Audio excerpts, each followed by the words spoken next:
Teenage Mutant Ninja Turtles, guys? Anybody like Teenage Mutant Ninja Turtles? No? Man, when I was in 3rd grade, I thought Teenage Mutant Ninja Turtles was like the coolest action figures in the world and the coolest cartoon. And they had like this movie out about them, too, where they looked like Muppets and they were wearing costumes. And I started this club called the TMNT Club, the Teenage Mutant Ninja Turtle Club. Like you had to, me and this dude named Mike were the only 2 members, okay? You had to like be able to spell it, like you had to put T and then the M like right, like it overlaid with the T, and then the N overlaid with the N, and then the T was like part of that. And that's what you had to do to be a part of that club. Yeah, we were like losers, man. Right? We are all looking for that perfect tribe. We're looking for that perfect crew, that perfect nation, that perfect kingdom. Many have tried to create a perfect group. They've done a lot better than the TMNT Club, okay? There have been a lot of kingdoms in history, empires, powerful nations, like the Persian Kingdom, for example. I mean, you know that this empire at one point had a population of approximately 49.4 million people, which was 44% of the global population at the time. They like overtook the known world at the time. And though they conquered nations with military might and war, they also ushered in a period of harmony and peace in the Middle East for like 200 years. Not a lot of people know about that. The Romans. Everybody knows the Romans, and they're probably one of the most well-known kingdoms that's ever existed. The Romans took over and expanded upon Greek culture, right? They passed down Greek architecture, philosophy, and science to future generations.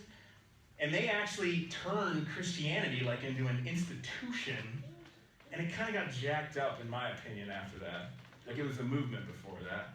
But the Romans had such vast influence that like is even being felt today. They even kind of started a lot of the ideas the Greeks and the Romans did about what became what we know as democracy today. You know, we use a lot of their ideas, not all of them.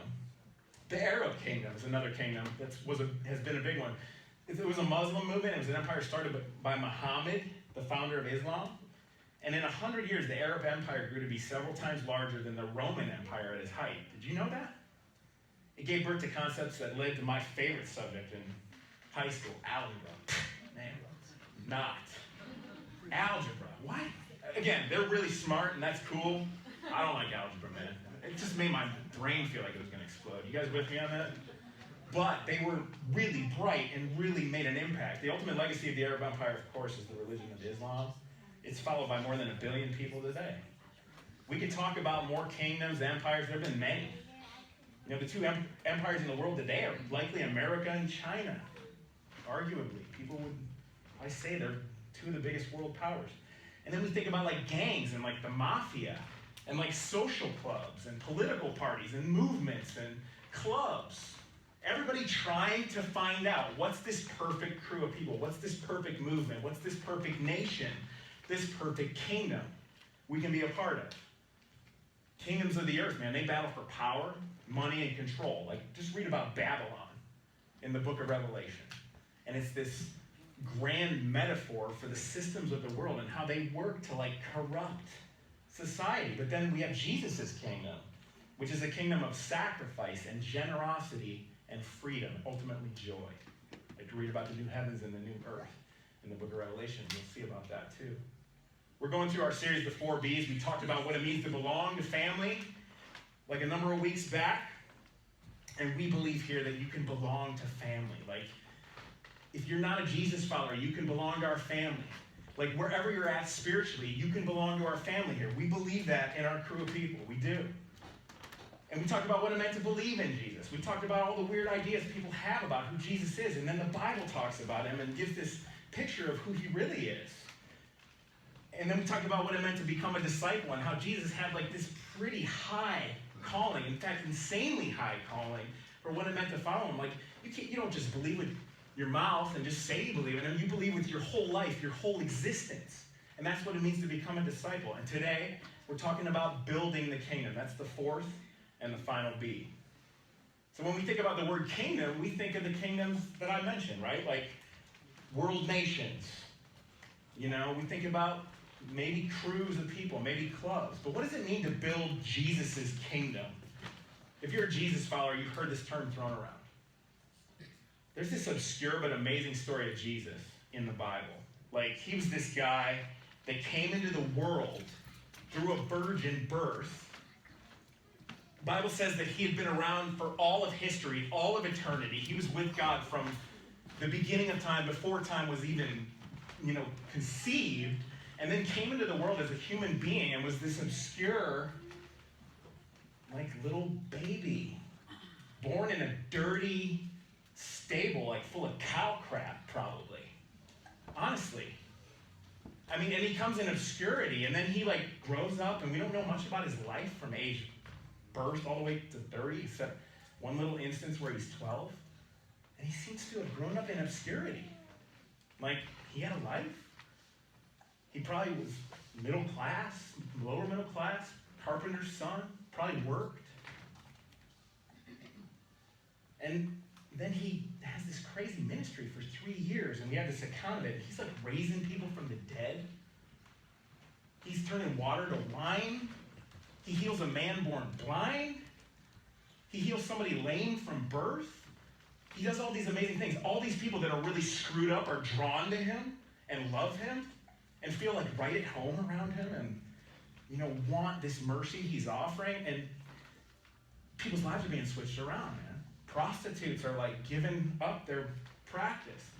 Addicts are leaving their habits behind. People that were greedy are leaving that behind. People that were religious and self-righteous are leaving that behind, and they're following this guy. And he starts this massive movement that causes all this trouble. And then his own people murder him and kill him. And after he's proven all this power, he literally stops weather. He's on a boat in the middle of a body of water and controls the weather and tells a storm to stop. But these people murder him, and he just lets it happen. He just lets it happen, and he gives his life willingly. Then he rises from the dead 3 days later. He appears to people in a resurrected body, and then he ascends into heaven. It's kind of a nuts story, isn't it? We're what the heck is all that? We believe it's historical, it happened. For a kingdom leader or king, he was the biggest underdog in history. Jesus was. And he's also the most widely known historical figure in history. When he was around, he wasn't necessarily treated well by most people, okay? Now we look back and we have a calendar built on this cat. You realize that?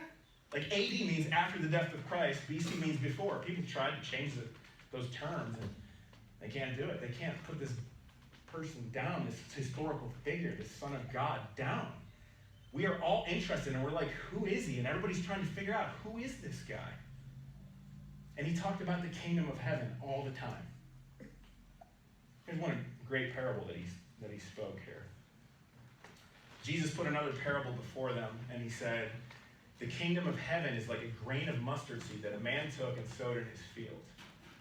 It's the smallest of all seeds, but when it's grown, it's larger than all the garden plants and becomes a tree, so that the birds of the air come and make nests in its branches. This is from Matthew 13, 31 through 32. You're welcome to open it up, too, if you want to look at it on your phone or in your Bible.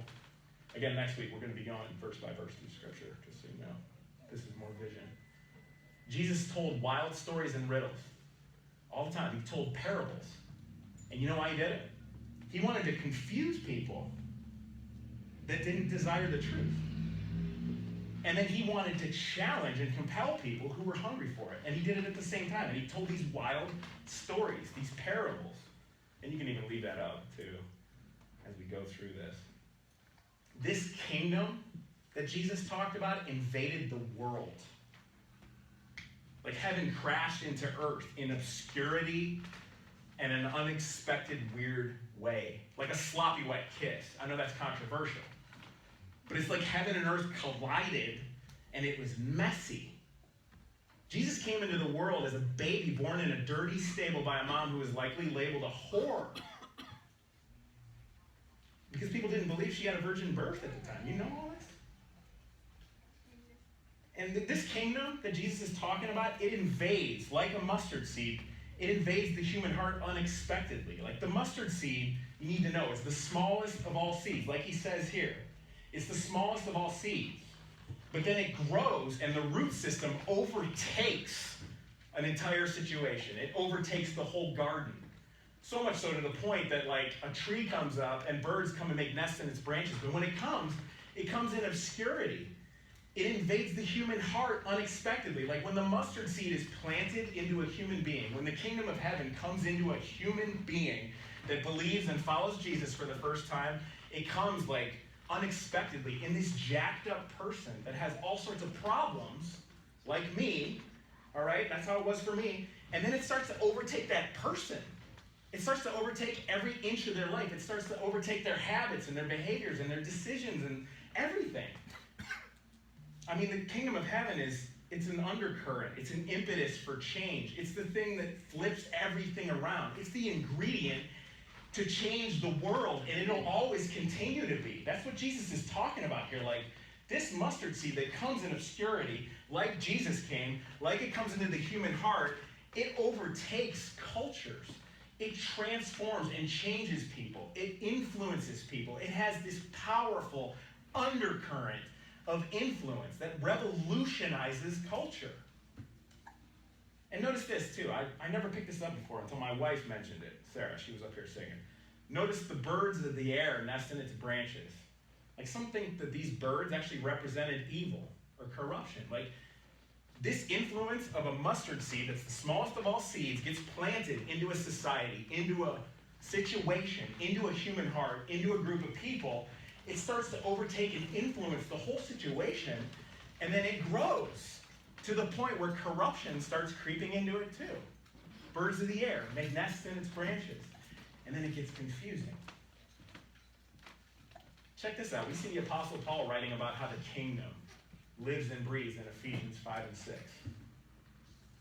I mean, he writes some really practical stuff. This kingdom we're talking about, it impacts marriages. Big time. Like Paul writes about marriage, and he talks about how a man will literally lay his life down for his wife, as Christ did for the church. And then the woman will willingly, lovingly submit to that, and it's this perfect picture of marriage. It's an ideal marriage. Paul writes about how the kingdom impacts parents and kids, and it's this ideal picture of parenting and being a kid, where parents aren't supposed to make their kids angry and aren't supposed to, exasperate their kids is the word used. They're not supposed to embitter their kids and make it hard to be their kid. And then kids are supposed to submit to and honor and have respect for their parents. This kingdom impacts employers and employees. Okay, and in this era, it talked about the fact that, and we can go on to the blank slide too, just because I'm kind of rambling here. This kingdom impacts employers and employees. And in this era, when Paul writes about it, it's actually, servants and masters. And this isn't slavery like it was in the Civil War. This was the normal employment of the day. But it literally talks about how employees are supposed to respect their employees. And how employees are supposed to serve their employer like they're serving Jesus. Like even if nobody's looking at them, they should serve like they're serving God. It paints this perfect picture of being an employee and an employer. And then he ends, Paul does, by telling us there's a resistance to this kingdom. And both the resistance and this kingdom are mysterious, unseen kingdoms that influence the whole world. Like, check this out, this next verse. We do not wrestle against flesh and blood, but against the rulers, against the authorities, against the cosmic powers over this present darkness, against the spiritual forces of evil in the heavenly places. Like Paul writes, there are unseen powers at work in our reality that Satan, the enemy of God and of people's souls, has set into play and is working against everybody. And we're warring against them in our mind, in our heart, in our actions, in our choices, in all the decisions we make. Like God is leading us to rise against these things that war against our souls and the souls of others. That's a different kind of unseen kingdom. We talk about kingdoms of the earth. We've talked about these empires. We've talked about world powers. We've talked about the kind of crew you can be a part of. But this kingdom is an unseen kingdom. This kingdom is happening all the time, and we don't notice, but we are affected by it constantly. And again, these are just some of the things the Bible says, and I could talk for hours about what the kingdom is.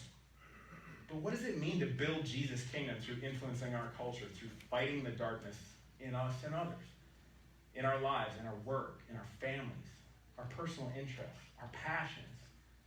Let's learn from each other. Round table people, come on up here.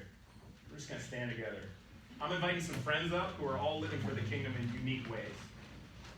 Now, this can look a lot of different ways.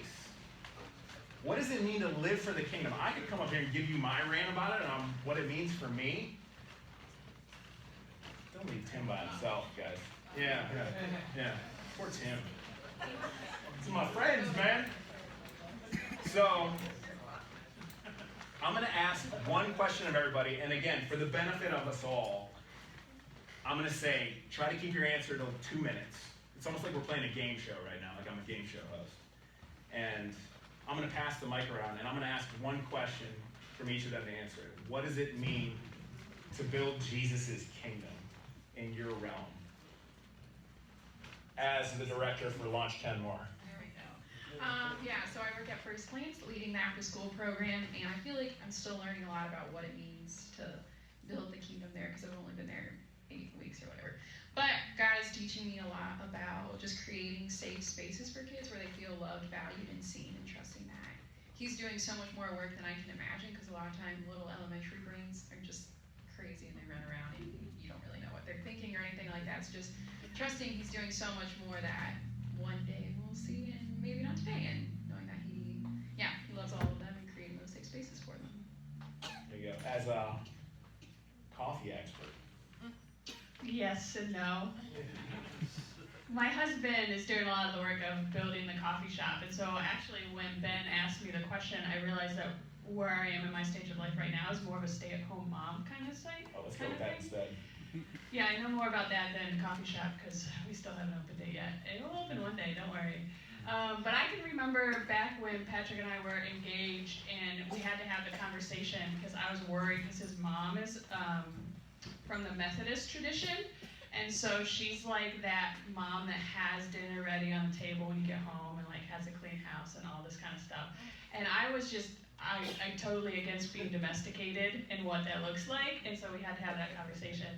And now, fast forward 5 years later, I'm a stay-at-home mom who actually enjoys cooking and providing for my family. And it's weird how God has kind of shifted my view of what that looks like, of being able to be faithful in the small things of where I am right now, where God has put me, and to actually find joy in that.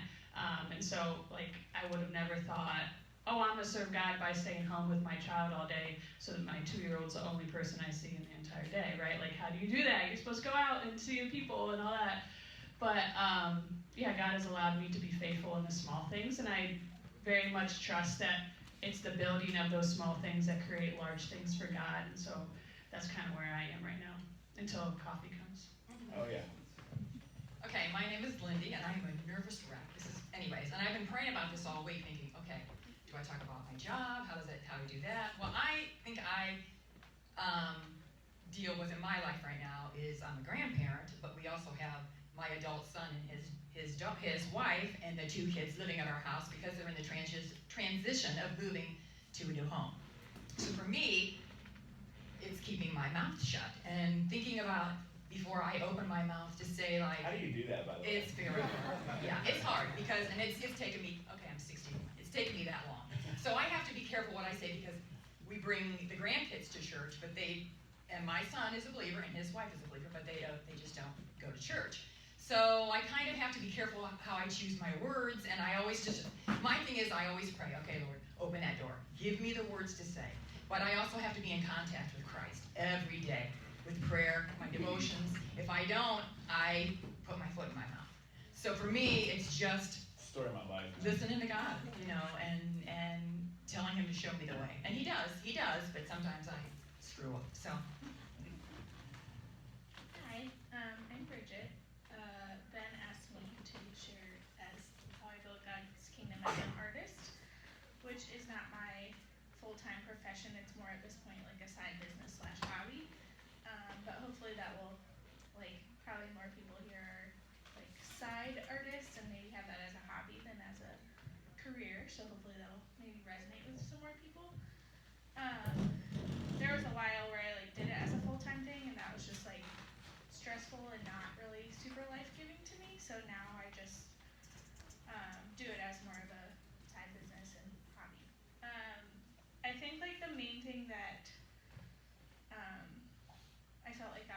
to share today was, like, for a while I kept trying to, like, figure out, I'm like, okay, how do I use this for Jesus? And it was almost, like, stressful. Like, I felt like I had to have, like, a specific thing that I was doing to make it be for Jesus. And I'm like, okay, well, I'm not, like, a Christian company. I don't, like, make Bible verse art. So, like, what can I do that's, like... You weren't just going to paint a bunch of crosses. Yeah, no, not into that. So, I think, like, the main thing was just kind of, like, ceasing striving and realizing, like, God made beauty and God made art, and I don't have to understand, like, how he's using that. I don't have to understand, like, how my art is blessing someone or, like, ministering to someone, but just, like, trusting that it is and just being like, okay, God, I want to use this gift for you. So just, like, bless people through my art, even if I'm not, like, actively doing anything to make that happen.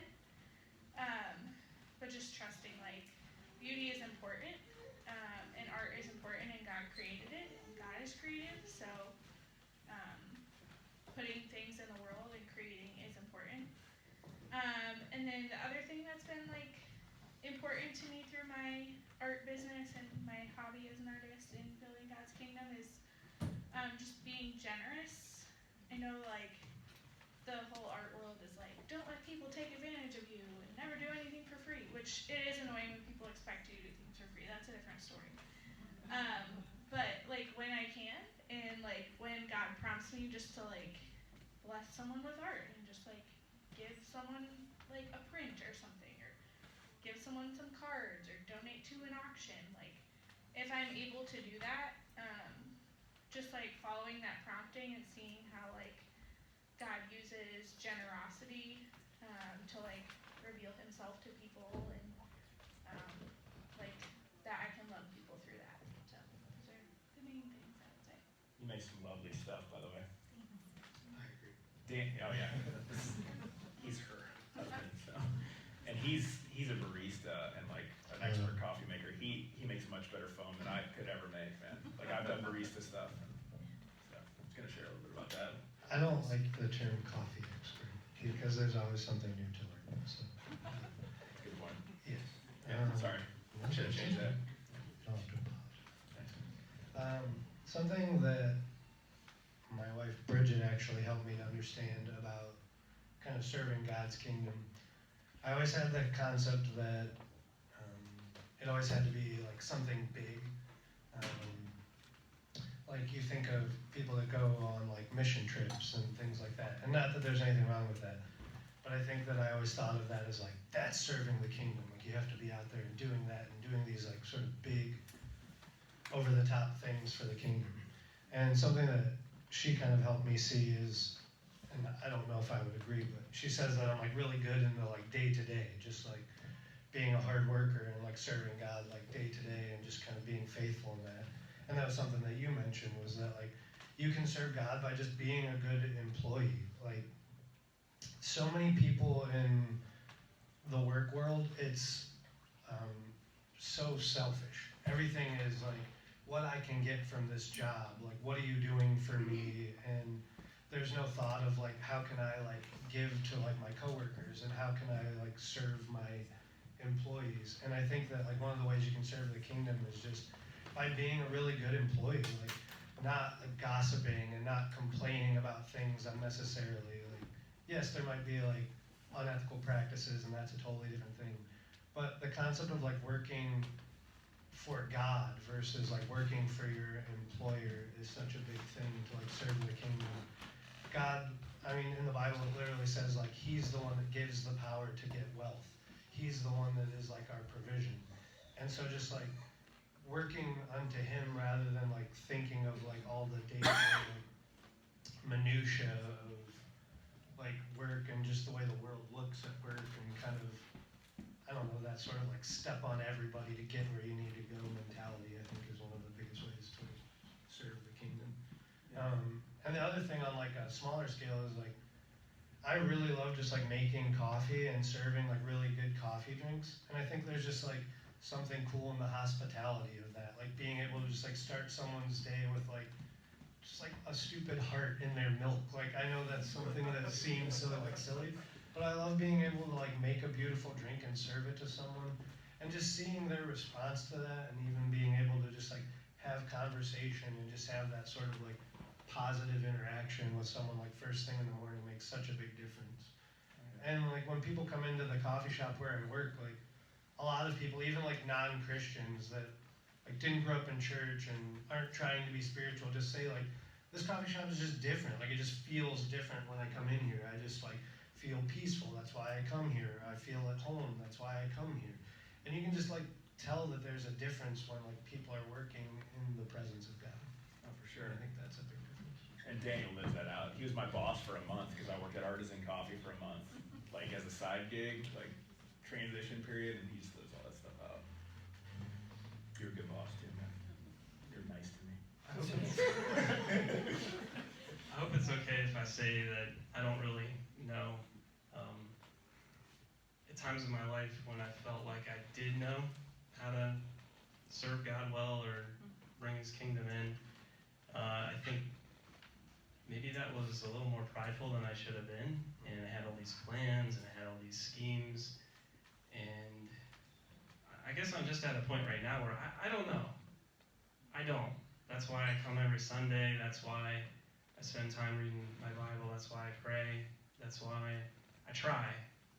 And, we're supposed to seek Him first, and He takes care of everything. We're supposed to love Him more than anything. And I know those things, and that's what I try to do. And I hope that, and I have faith that He's going to use me somehow through that. So I hope that's okay. Why'd you have to go give like a humble response like that, Tim? Tim back, by the way. Well, everybody else is not being humble, so I figured so. He's so convicting, dude. Just kidding. Yeah, Just I feel like you can sense the difference from the guy side to the girl side, can't you? Yeah. Tim Beck, him and Noel Beck, founded First Plants, and Tim's been an entrepreneur for many years too. So. Andrew Foster. Yeah. Oh man. It's God does this a lot in my life. I had like a thing I was gonna say, and then something happened. So last week, we were talking about worship, and I was talking to some people about. I own a parkour gym. I You guys know what coach. parkour is? I run up walls, I jump off things. I can't do any parkour right now, and I'll explain that in a minute.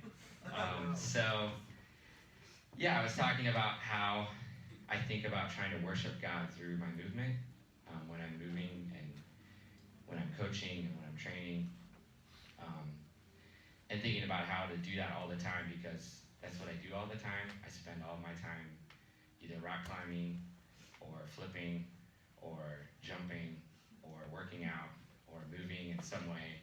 Even my gym that I own, all my equipment I have to move in and out, which is really heavy, so it's like a workout in and of itself, just setting up and tearing down every day. And I was gonna get up here and say that what I have seen is, in my life, I often feel the greatest opportunity to share the gospel with the people I'm around through my own failures.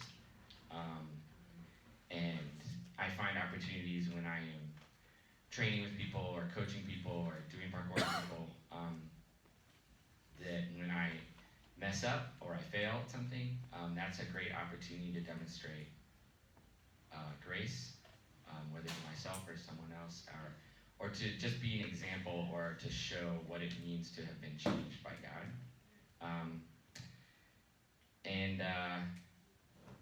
I was thinking about talking about that, and then Friday night, I failed. I messed up, and I think I tore my ACL in my right leg, which is like, usually surgery and long recovery and all that. So I feel like Tim, and that I don't know exactly how this will all work or what to do. I feel kind of terrified and like not sure how I'll be able to run my business or do any of the things that I do every day. But I think God is teaching me a lesson right here, in that I said that my opportunities in failure. And so here we go. Andrew Pfeiffer. Yeah, so you asked Tim and I to come up and talk a little bit about the skate park and our relationship to that, I think, and Tim kind of went a different direction with it, so I'll go back to talking about that. I think recently the skate park ministry has been hard, because I grew up skating, and I've kind of watched this ministry seemingly die at first glance. We're down to very few people showing up right now, and we've tried some different things. We don't really know why that is. And I've kind of just found lately that just continuing to show up, even when there's 2-3 people, continuing to try to engage the people we do have in good conversation and prayer. There was like a boyfriend and girlfriend that came in and skated a little bit like 2 or 3 weeks back. And I was talking to Josh Vince and Tim Pryor. I think Tim Beck was out of town that night, and I almost didn't even like say anything to these two. They came in, skated. They didn't really want to make much conversation when they came in. When they came out, they were looking at some of our product for a minute, and then I decided to just try to ask them how things were going, and ended up having a 30-minute conversation with him about he was looking for work. And Wait, product, man? What were you dealing there? skateboards and Yeah, skateboard. yeah. There's a skate park down here, by the way, guys, like below us. If you haven't seen it, come see me. And so they were the only people I think that came in the park that whole night, and I ended up getting to talk with him about a couple places he should look into. He had a construction background, and he just was trying to find a job, and we had a 30-minute conversation about putting together a 1-page resume and how he should go approach employers, and ended up praying for the guy. And so I think just sometimes just continuing to show up when there isn't a lot of numbers, and there's not a ton of people, and there's not you're not sure if we had more leaders than students at the skate park that night, so it seemed like kind of a waste to even be there. But I don't think it was a waste for that guy. And Right. So anyway, sometimes just keep showing up and keep praying about it, and keep trying to invite God to be a part of the process, even if it looks seemingly bleak. Yeah. This is Jeff too, who's been a construction worker most of his life. But I'm not the construction worker that showed up down there. I'm a little older than that guy, I think. And I didn't ride much skateboards, maybe a little bit when I was younger. I do concrete work, and my only way that I could deal with a lot of different guys, I mean, you're talking just rough guys in construction. And to be a Christian, it's a little bit tougher. But I put cookies in my truck and pretzels. I have snacks. Guys come to my truck because a lot of guys don't bring a lunch. They have something to eat, look forward to that. But on the hard side of that is there's drugs and alcohol that are being used at work, and I have to speak up about that. And it's hard because I've known these guys for years. And I mean, I do my snacks, I do my thing, and I'm try to be as honest as I can. But the hard part is you got to speak the truth, and that's hard to do. And I know a lot of them were mad at me, but they're coming back around. So that's how I can see building the kingdom. That's good. As you can see, I hope you guys had some ideas from all these. Give them a hand. Thanks for being here. You guys can sit too, man. Thanks for coming out. I wanted to give you some practical ideas, because the fact is, this mustard seed that takes over a garden, it works itself out in so many different ways. When it comes into an individual, they work that out in so many ways, and it's different for every person here. All of you have different jobs. All of you have different families. All of you have different relationships. But the fact is that the kingdom of God is a perfect kingdom, and Jesus is the only king in history that died for his people to raise them up. Okay? It's this perfect kingdom, and it's working itself out in people. And he died in your place to ignite your life, use your relationships, your work, and your passions for him. Jesus wants to use your life, and I hope you picked up practical advice as we heard from everybody today. I hope that you picked up a little nugget that you took with you, that you're going to apply to your life, because it's going to look different for you than it would for somebody else. And he died to redeem us, okay? He died to redeem us as an employee, as a family member, as a friend, in our field of work. Maybe it's going to change. Maybe it's going to be something different in a year than it is now. But wherever we are now, we can use it for him. Just imagine the light of Christ shining brightly in coffee houses, in youth centers, in the nonprofit world, in the construction world, in the business world. On and on we could go. I mean, that's what it's about. Building the kingdom is an influence, and that's why we do DNA groups. That's why we do stuff like that, because we want to build the kingdom. We want people to become full-on disciples of Jesus Christ.